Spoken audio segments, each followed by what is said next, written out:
Runner Reviews, and today we're going to be playing a little bit of catch-up. You see, yesterday I was feeling a little bit under the weather and just wasn't able to really get behind making a video.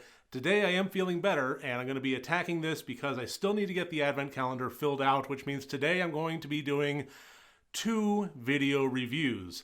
And this first one is going to be the 1975 movie from Italy, Last Stop on the Night Train. Also known as Night Train Murders and Late Night Trains, this movie was directed by Aldo Lotto, and it was written by Aldo Lotto and Roberto Infascelli, Renato Izzo, and Ettore Sanzo.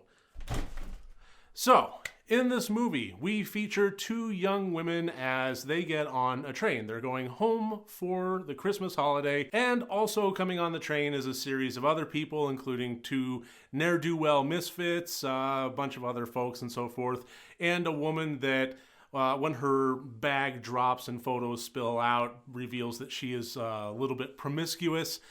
But we don't really know a whole lot about her until she joins up with the 2 ne'er-do-wells, the 2 bandits, misfits, whatever you want to call them. But then things start taking a pretty hard turn when the girls get off the train to make a connecting one that'll arrive home a little bit earlier, but it's a lot less dense with people.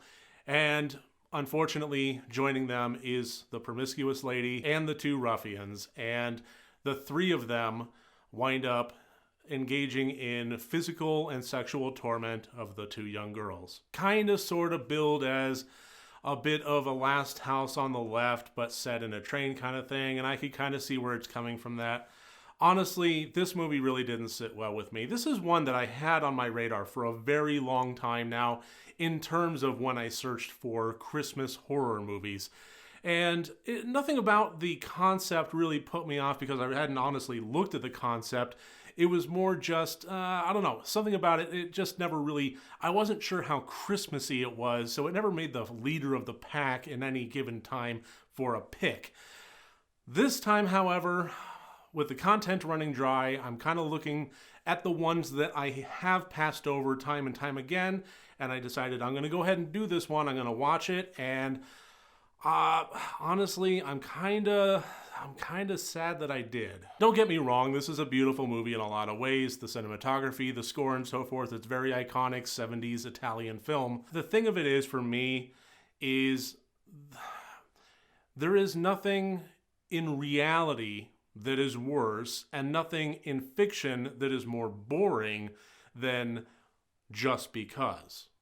When people do things just because, just for the thrill of it, just for no fucking reason, in reality, I think that that's just one of the most terrible things imaginable. It strikes me at the core of my soul, and I hate it.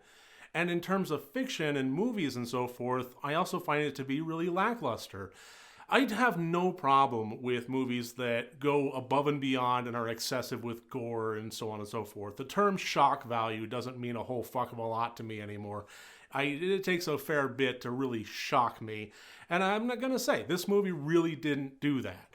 It would to most audiences, but I'm beyond that point. It's just fiction. Fine. But it was brutal, it was graphic, and it was difficult to watch in parts. But the thing of it is, without that shock value present, what it was, more than anything else, was pointless. Movies that employ a lot of shock value and gore and so forth, but further the storyline with it when it shows somebody's downward descent through mental illness, or it's a conversation piece with a society acting as an allegory for the corruption of mankind. Things like that, fine. I'm on board with. Bring it on. I think that that's really interesting conversations. But when characters just do shit like slash up 2 girls for no reason, and there's no real message behind it, character development, story arc, plot, or anything else, it's just happening for the sake of it happening, that to me is not really worth watching. Really, all it does is just makes me kind of sad. Yes, there were some revenge elements of it that I'm not going to go into any kind of specifics on to avoid spoilers, but I'm not going to say that it was satisfying in the least, because it just wasn't. And don't get me wrong, I do like ambiguousness. I do think that there is a big difference between a movie like this and a movie like The Strangers when, it's like, why are you doing this? Because you were home. That's it. basically saying there was no reason aside from the lights were fucking on.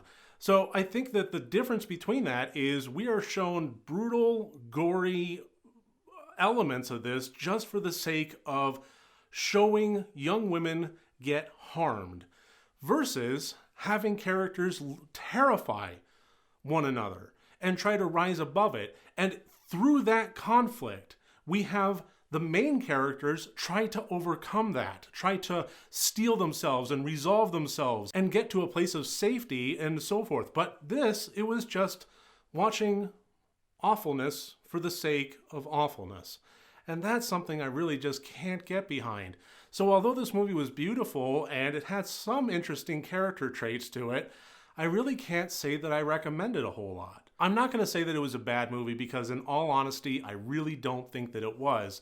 But for me, I did find it to be pointless. And yes, I do get what the point of it was, but it didn't land for me, and I don't really see the point in having an entire hour-and-a-half long feature-length motion picture devoted to that point. No draw for me.